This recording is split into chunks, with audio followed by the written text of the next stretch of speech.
اشرف الانبیاء والمرسلین اما بعد فاعوذ باللہ من الشیطان الرجیم بسم اللہ الرحمن الرحیم۔ اسی طریقے سے ہمارے ساتھ موجود ہیں علامہ مولانا بلال فروقی صاحب۔ ہم آپ کے بھی مشکور ہیں کہ آپ ہماری طرف تشریف لے آئے اور ہمیں یہ موقع اور شرف عطا کیا کہ ہم آپ کے پہلو میں بیٹھ کے بیان کریں۔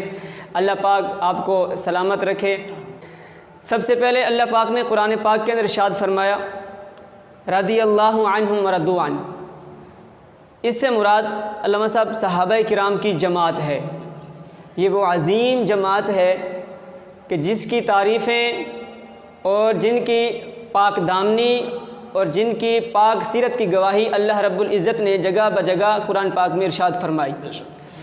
تو یہ صحابہ کی عظیم جماعت کے ان کے جو سربراہ ہیں ان میں سے فاروق اعظم رضی اللہ تعالیٰ عنہ دوسرے نمبر پہ آتے ہیں۔ اور آپ نے جو دین